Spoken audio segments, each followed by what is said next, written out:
inspirasi dan pelajaran dari doa. Nah, ini doanya ibadur rahman. Nah, Allah Subhanahu wa taala mengabadikan doa itu dalam surat Al-Furqan ayat 74. Walladzina yaquluna rabbana hab lana min azwajina wa dzurriyyatina qurrata a'yun waj'alna lil muttaqina imama. Dan orang-orang yang berkata, wahai Rabb kami, anugerahkanlah kepada kami pasangan dan keturunan kami sebagai penyenang hati, ya, penyejuk mata. Waj'alna lil muttaqina imama, dan jadikanlah kami pemimpin bagi orang-orang yang bertakwa.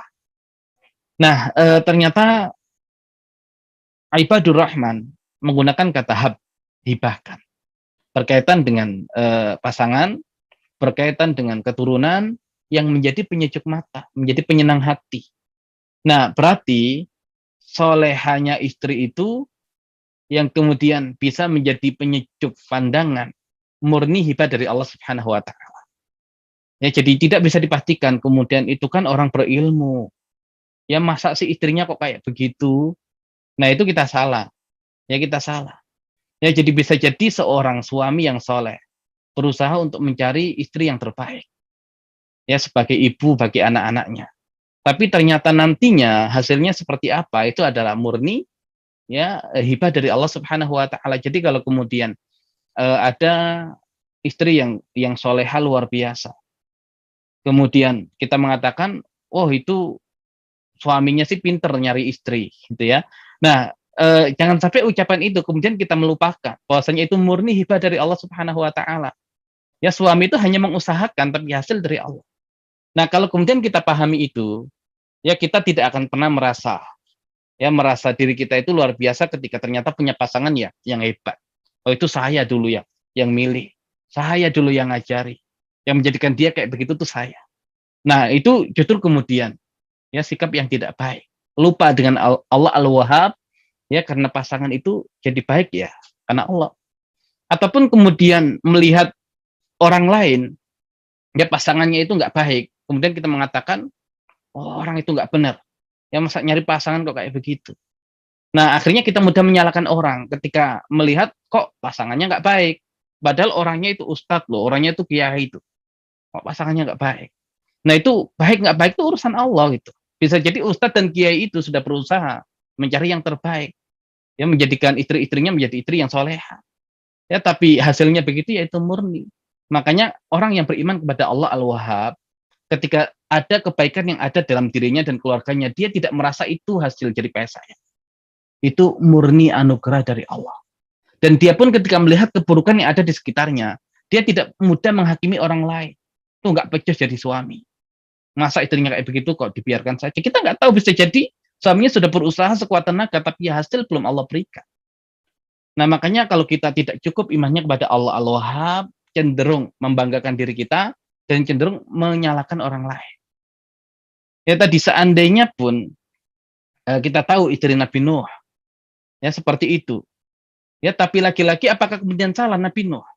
Ya, bisa jadi Nabi Nuh ya dengan istri yang kafir seperti itu. Nabi Lut dengan istri yang kafir seperti itu sudah berusaha sekuat tenaga ya mencari istri yang terbaik. Tapi bagaimana kemudian mencari wanita yang terbaik di lingkungan yang rusak? Ya memang ya bisa jadi itu yang terbaik dari sekian banyak wanita yang rusak. Jadi terbaik dari yang rusak gitu ya. Kafir. Ya, istrinya Nabi Nuh, istrinya Nabi Lut. Ya, tapi kemudian tidak kita katakan Nabi Nuh tuh gimana sih? Masa didik istri saja nggak sanggup? Ya, kafir lagi istrinya. Atau gimana sih Nabi Nuh itu? Ya, masa mencarikan ibu buat anak-anaknya kok kayak begitu modelnya. Nah, cenderung kita mudah menyalahkan. Ya, dan bahkan Nabi loh yang kita salahkan. Ya, kemudian sok-sokan kita merasa hebat. Nih, lihat istri saya itu. Ya, beriman, soleha. Ya, Nabi Nuh tuh istrinya kayak begitu. Nah, itu salah kita. Ya, salah besar. Ya, dan justru yang demikian itu tidak ada kebaikan ya dalam diri kita. Ya, pertama kemudian kita merasa bangga dengan amal kita dan kita melupakan itu adalah hibah dari Allah, dan kemudian kita menyalahkan saudara kita, terlebih yang kita salahkan itu para nabi. Ya, makanya yang begini sering muncul tuh salah pilih istri. Ya, kemudian tuh gagal didik istri. Ya, kalimat yang kemudian sangat berat untuk kita pertanggungjawabkan. Ya, di hadapan Allah ketika kita harus ya berhadapan dengan orang semulia Nabi Nuh alaihissalam, orang semulia Nabi Lut alaihissalam. Ya, baiknya istri atau tidak itu murni dari Allah. Kita hanya berikhtiar. Makanya tadi, ya, hablana, ya hablana min azwajina, dari istri-istri kami, wa dzurriyyatina, dan keturunan kami, sama juga keturunan begitu. Ya, jadi jangan pernah kemudian menyalahkan tuh anak kiai kok begitu banget ya. Gimana bapaknya? Nah, itu juga salah kita. Ya, kita tidak tahu, bisa jadi kiai itu sudah mendidik anaknya benar-benar, tapi hasil kan bukan di tangan kiai, bukan di tangan ustadz, hasilnya di tangan Allah. Nah, sehingga kita tidak mudah menyalahkan yang lain, ya. Dan kalau kemudian anak kita ternyata sudah baik, kemudian kita merasa saya lebih baik, anak saya lebih baik daripada dia. Nah, itu juga salah juga. Nah, makanya istri dan pasangan yang menjadi penyejuk mata, menjadi penyenang hati, itu murni hibah dari Allah. Kita boleh berikhtiar, berusaha. Baik ketika hasil itu Allah berikan, yakini itu hibah dari Allah. Jangan pernah kemudian kita merasa ini kehebatan saya, ini kedalaman ilmu saya, ini keahlian saya, ini berkat saya.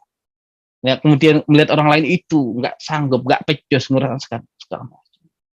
Yang sama ini juga tadi ketika kita sekolahkan anak kita, ya tetap yang menjadikan anak kita soleh dan baik siapa? Allah. Jangan kemudian, oh itu katanya sekolah konsepnya itu konsep Nabi, masa anak-anaknya kok begitu modelnya? Ya lihat dulu, ketika prosesnya ternyata sudah diikhtiarkan, kok hasil ya belum sesuai dengan harapan, yaitu murni hibah dari Allah. Ya kita tidak mudah menyalahkan. Dan kalau kemudian kita mudah menyalahkan, iman kita bermasalah kepada Allah. Dan ataupun guru ketika sanggup mendidik anak-anak yang luar biasa, kemudian mengatakan, itu hasil didikan saya. Ya siapa dulu gurunya? Itu imannya bermasalah dengan Allah Subhanahu wa Ta'ala, Al-Wahhab.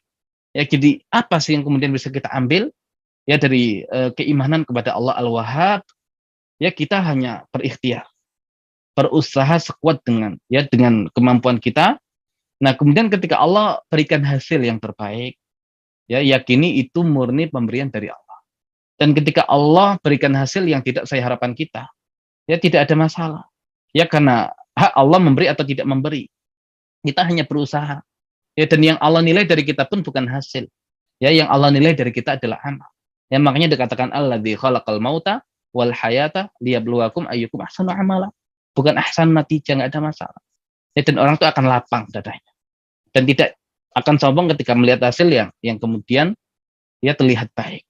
Dan untuk orang lain, ya kita kemudian tidak mudah menyalahkan tadi. Ya tidak mudah menyalahkan dengan mengatakan kok kayak begitu hasilnya, nggak benar itu kerjanya. Ya bisa jadi dia sudah maksimal, tapi Allah belum kasih, ya nggak ada masalah. Ya nggak ada masalah. Ya makanya ternyata ini semua yang Allah Subhanahu wa Ta'ala munculkan dalam Al-Quran, punya anak itu hibah dari Allah. Ya kemudian anak jadi soleh itu juga hibah dari Allah. Kemudian bahkan sekelas Nabi Musa yang berdoa, Nabi Harun jadi nabi, itu juga hibah dari Allah. Ya, jadi semua yang demikian itu murni pemberian dari Allah. Bukan karena sebab kita. Ya kita hanya berusaha, dan kalaupun hasilnya saya harapkan itu pemberian dari Allah, dan kalau hasilnya belum sesuai harapan, nggak ada masalah, ya karena yang Allah lihat adalah amal kita, usaha kita. Ya adapun hasil itu urusan Allah Subhanahu wa Ta'ala. Ya sehingga kita tidak menjadi pribadi yang sombong, ya dan cenderung membanggakan diri kita ketika hasilnya luar biasa, dan menjadi pribadi-pribadi yang merasa tadi dadanya sempit ketika hasilnya tidak sesuai dengan harapan. Ya kenapa? Karena tadi yakin itu semua pemberian dari Allah, dan tidak mudah menyalahkan orang lain ketika kita melihat hal-hal yang bisa jadi kita tidak tahu ya prosesnya seperti apa, ya karena kita hanya menilai hasil, tidak pernah melihat proses, padahal yang Allah lihat itu adalah proses.